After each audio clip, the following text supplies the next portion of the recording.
the night.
Hello, everyone, and welcome to Horrornightoasis, a radio show where we discuss all the latest movies and news from the world of horror. Joining me tonight is my Valentine, Ian. Ian, are you there? I am here. How are you doing, buddy? I'm all right. Oh, happy Valentine's Day to you and the missus and everyone else listening. We are here to discuss a brand new film. Just came out this past week. And it's not often that we do in theater stuff that much anymore. It's just, it doesn't have the pull or, that we usually have, or, we're not as energetic when it comes to, mainstream theatrical released horror films. But we decided it's Valentine's Day. It's a Valentine's Day related slasher film. Why not? We had another choice, but we decided let's do something new, and that's what we agreed on, and we are going to be reviewing Hard Eyes. It was about to be a double feature, but I don't think we're going to be up to par to do two films back to back, so we agreed on one. And Hard Eyes is, again, the newly released horror film, and I was looking at the director to see if, Josh Rubin is the director, and I was like, I wonder if he did anything. And like, oh yeah, he did Werewolves Within. And like, okay, that makes sense. Because if you've seen Werewolves Within, it has the exact same sort of comedic tones shifts throughout the film. Whereas like the one, not the guy that plays the deputy or the sheriff that comes to the town, but like the female lady in that film is like very comedic and just like, quip, very quip heavy, and just like awkward. So it kind of played into the part of this one a little bit later as the film progressed.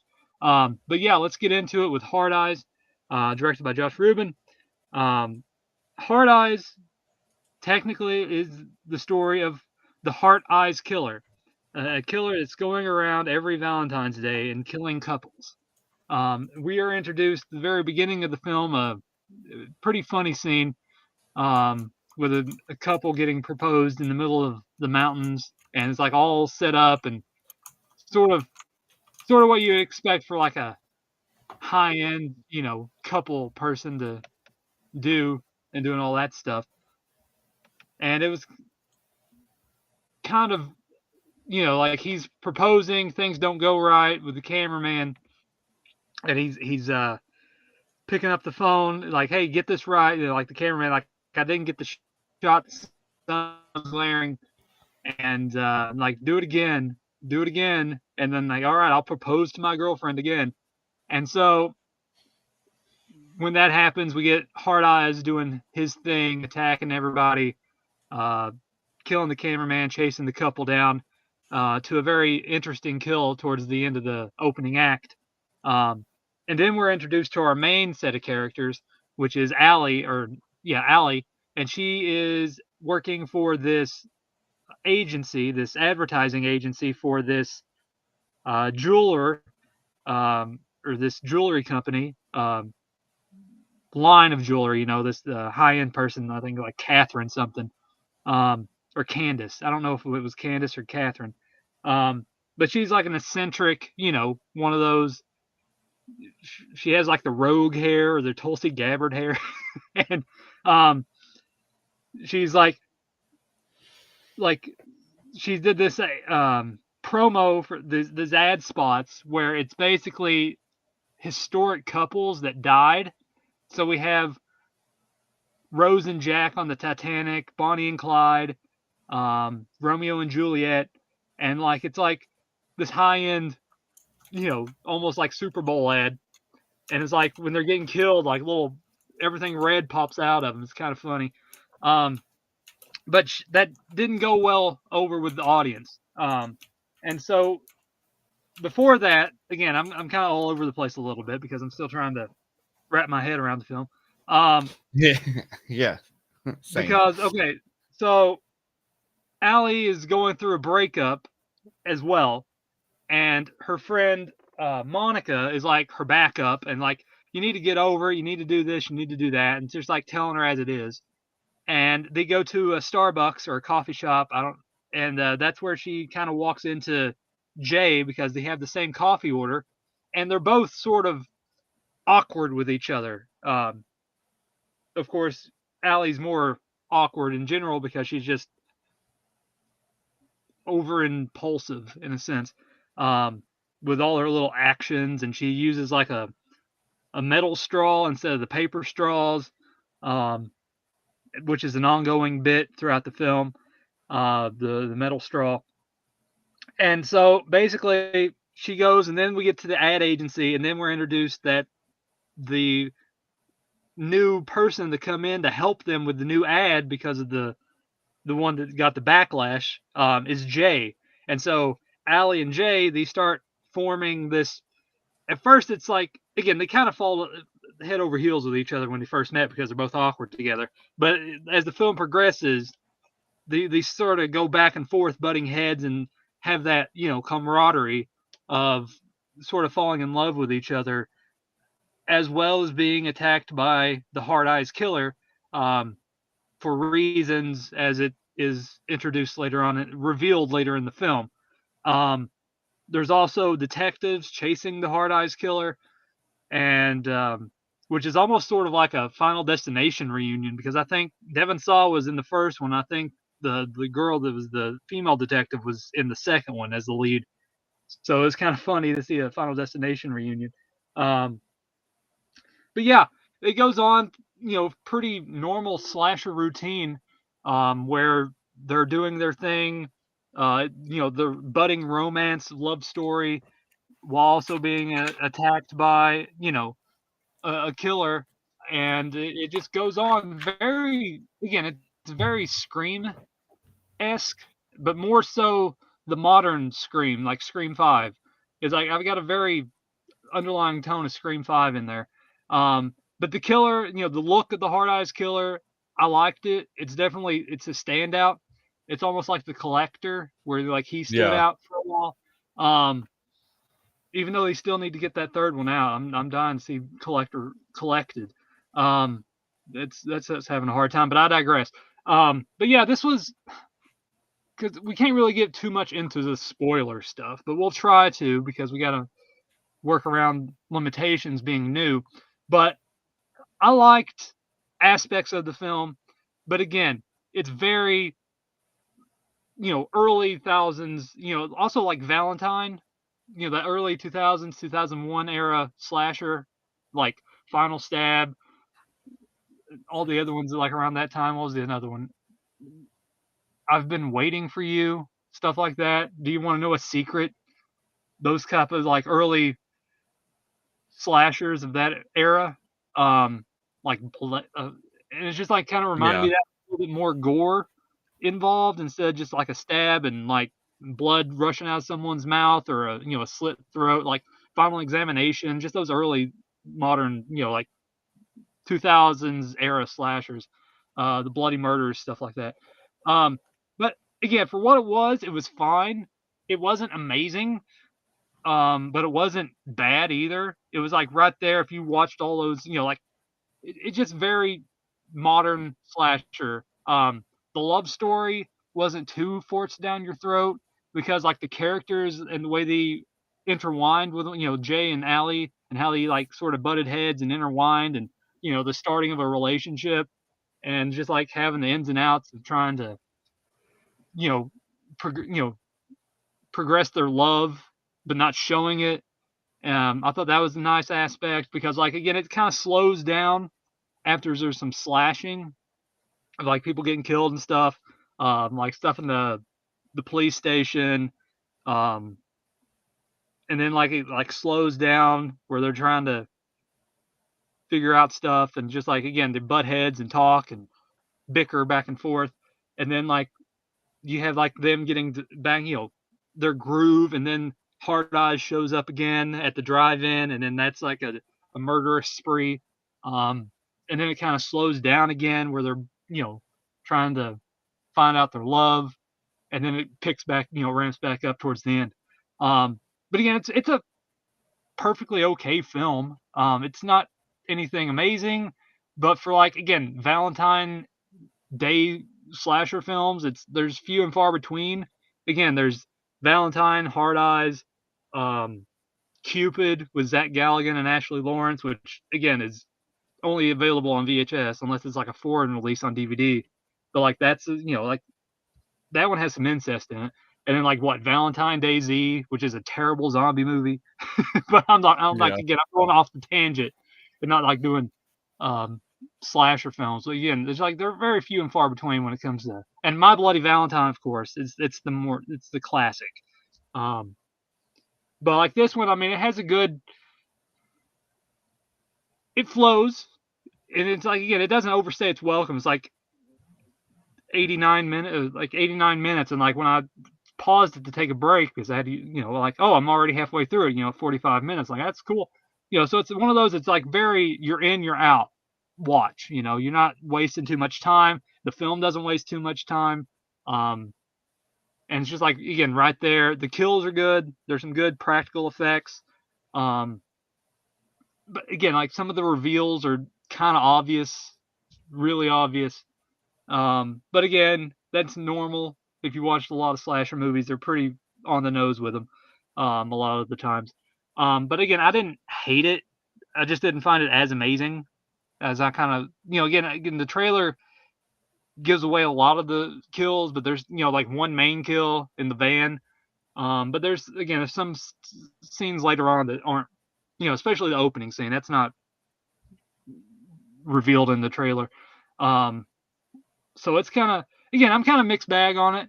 Well, again, I'm not the biggest fan of it, but it was fine for what it was. It's something again like you would just throw on Tubi and watch it. It just felt like that. There's a little bit more budget to it. But again, I didn't hate it. It still had the same. The comedy aspect was decent. The romance angle was decent. The gore was decent. Um, it was just like again, it's perfectly average slasher movie. Like not too many qualms with it. Um, it's a cool look at the killer. I like the hard eyes mask and the infrared that they use in a certain scene. So like there's aspects of the film that work and I enjoy. But again, it just kind of falls that modern slasher trope of like trying to imitate modern Scream instead of classic Scream. But Ian, I'll let you have your thoughts, and then we'll go back and forth. All right. Yeah. It was fine. I thought the jokes were mostly flat. I got a chuckle out of a few things, like them pulling the tire iron out when they were holding it like hand in hand, and they just like slowly pulled it out. The twist at the end, I'm not going to give it away since it is in theaters, but like I didn't see coming, but also at the same time, I thought it was kind of unnecessary because I kind of liked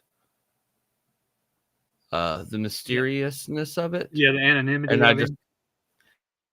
and I just felt like that was just, like they were, like you said, it really was trying to do a Scream thing, and I just was like, eh.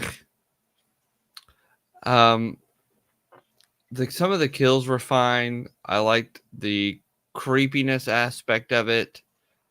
Um, but yeah, no, I don't know. This wasn't my favorite.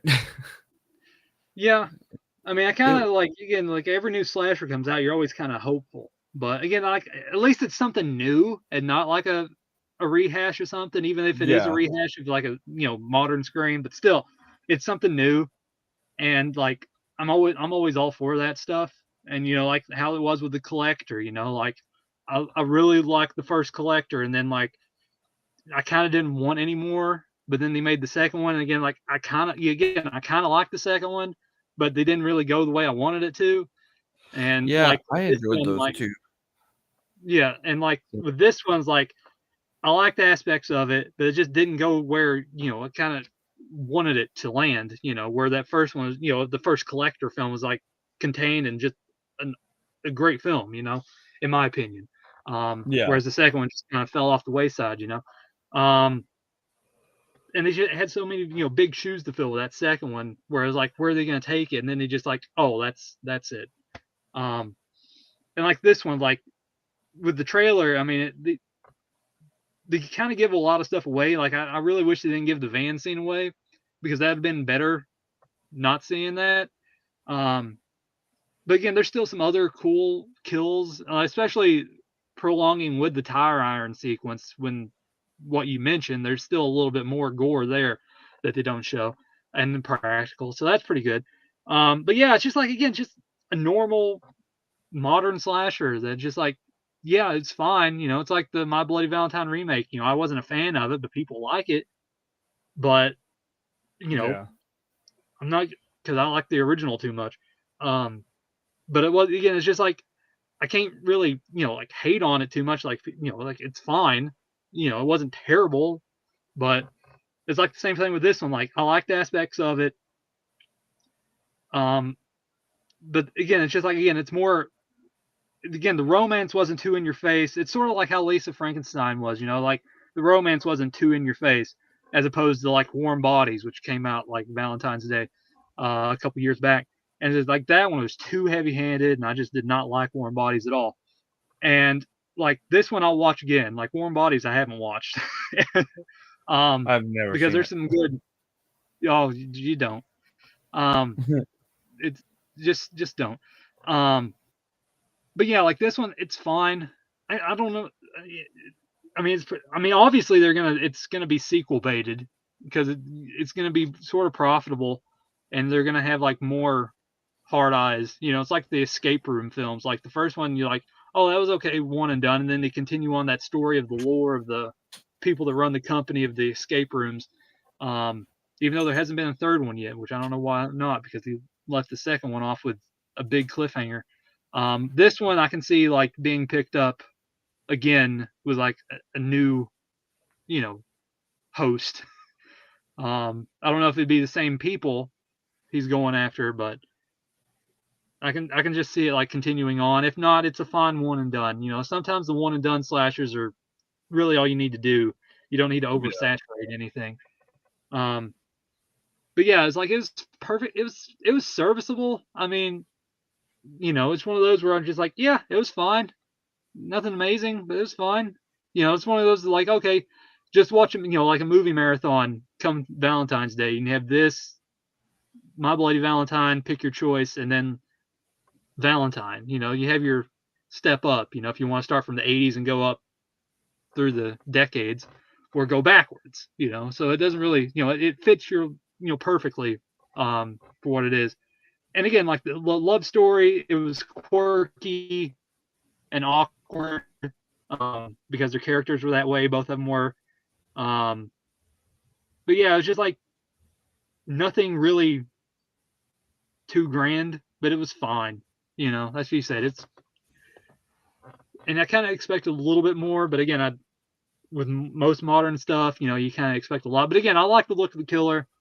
I like the eyes and the mask and sort of his demeanor and like the way that he strutted and like his confidence was like Yeah. exudes from him. So I kind of like that aspect of the killer. Sort of like again like the collector of like where he was just like he had that aura about him.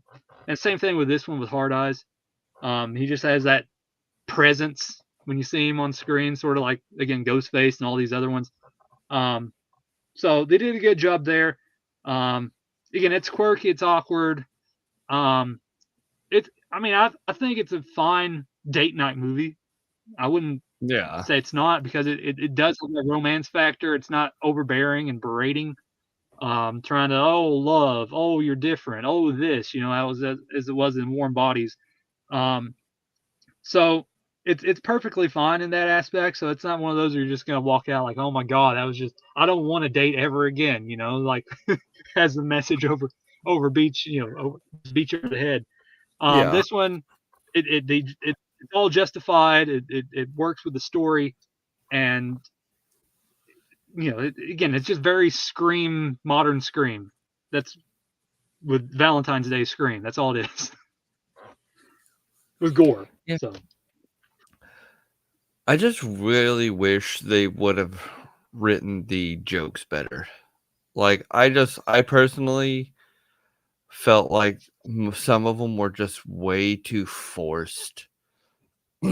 And like they were trying to be awkward funny.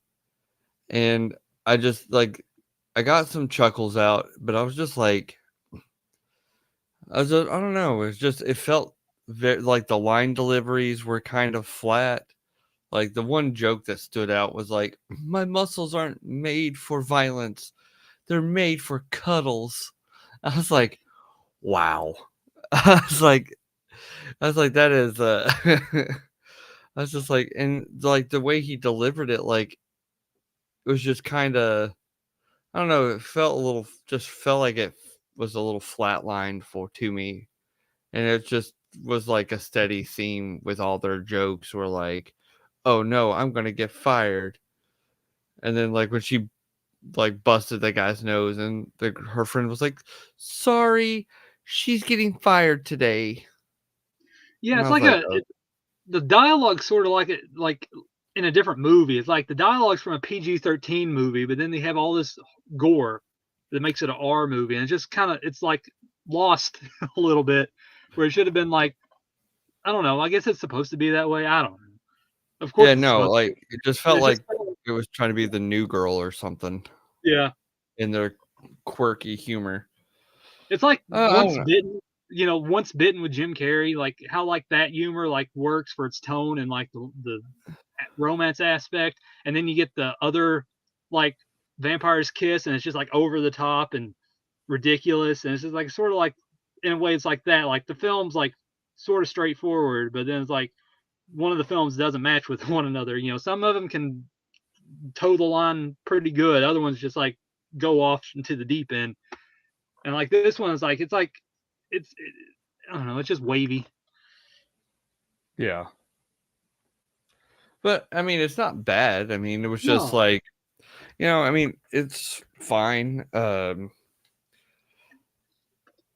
Like I definitely think this would be a good date night movie because it's just absurd enough to like, you know, give you something to laugh about, give you something to talk about, and like on the ride home or whatever, be like, "Oh yeah,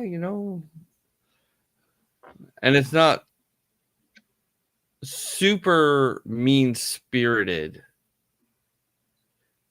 like some of some slashes are. I yeah, mean, it does get pretty violent, but not like I didn't feel like they were overstepping. Like just I don't know, just not as mean spirited, and that which I feel like could kill a date night if it's just like uncomfortable horror. Yeah. You know, like There's no children being blown up at a mall, you know. yeah, like ugh. But yeah, But yeah, it's perfectly serviceable. I mean, I think it does what it intends to do, even though it kind of just like it's average. I mean, honestly, I think it's average. Um, it didn't really blow me away, but it was a serviceable watch. But I can see people getting behind this. Again, people are behind Megan. You know, like oh my god, I don't see it, but people love that film. Um, and like this one is like I'd rather watch this again over Megan, but and I'll just say that. But it's not overbearing and it's not as in your face as a lot of like Valentine love romance films are. So again, have that wrapped up in a gory slasher film. I mean, fine. It's serviceable. It does its purpose good. The dialogue is a little iffy here and there because it's just so awkward and quirky. But again, that's sort of like first dates anyway. You know, where you're just trying to figure out each other and like you're sort of dopey and you're sort of awkward and conversations that don't really go nowhere sometimes and just like you're questioning like the other person sometimes like what are you even talking about but like again that's kind of like again this budding romance of the film um with Allie and Jay's chemistry it kind of works because again they're both awkward um Allie more than Jay but still they're both awkward um but again, and then you have Art Eyes, which I've discussed a lot already. But again, I like the look of it, the killer, and what he did, and the viciousness. You know, he's not like super vicious, but he's vicious, and the way that his aura is, and his confidence of his strut and his walk. Um, but yeah, it's a serviceable watch. I mean, I didn't hate myself after watching it. You know, not like last week. Um, where just like so many things was like again, it's like sort of a nice change of pace. Sometimes you just want something yeah, simple. You know, you don't want fucking Pooh and Mickey having a fight on a boat, and then Pooh gets attacked by a shark out of nowhere in London. yeah, that You made know, no sense. what a dock. It's not a You know, fair. Like, we watch these movies to make mediocre movies seem like masterpieces. yeah. But again, I'm probably gonna remember everything in Mouse of Horrors than I am in Hard Eyes. Yeah, same. So Just because of how like I keep ridiculous. replaying those scenes in my head, like why did they do that? But yeah, like it's fine. I mean, I didn't hate it. Again, we pretty much discussed everything we can without getting into spoilers, and we can't do that because it is still a brand new movie. So, um, Yeah, I was trying to figure out like how to bring stuff up without giving too much away since it is in theaters. yeah. But it's the thing. Like, if you want to see it, go see it. I mean, again, we're just giving our perspective of the film and our takes. Again, like it's a perfectly serviceable watch. You're gonna have, I assume you're gonna have fun. Like those that go see it, are gonna have an enjoyable experience watching it. Some more than others. Again, there's some. Again, the romance angle is decent if you're looking for that. If you're wanting some bloodshed, the gore is decent. So again, you're able to get the best of both worlds. If you're a dude who just wants to see some gory kills, you're gonna get that. If you're a girl wanting to see a romance movie, you're gonna get that. So boom, peanut butter and jelly sandwich. And again, if you both like Scream, modern Scream, you're gonna get a kick out of it because it's basically the same formula. Um, Even though again I agree with Ian that I wish it was the killers were more anonymous and in their anonymity. But again, that's just how modern slashers are nowadays, and it's kind of hard to take back from that. Um, but again, it's an easily digestible film, slasher film, and it's new. It's a new IP, so I'm always all for new stuff coming to theaters, and that's not a known brand or known film franchise. And It's just it's a good little, if it's a one and done, cool. If they continue on to make a double, a sequel, fine. But again, it's perfectly serviceable for, it's just fine in my opinion. But again, Ian, any final thoughts? Um, no, not really. I think we covered everything that we Yeah, can cover. yeah, I'm right there with you. Um, so I think that's going to do it for our Valentine's Day episode of Horror Night Oasis. So we thank everyone for listening. Ian, as I said before, enjoy your Valentine's Day. I know it's going to be busy, but enjoy it. Oh, you too. And everyone else, enjoy it if you have a Valentine as well. And we thank you for listening, and we will see you next time on Horror Night Oasis. Watch out for hard eyes.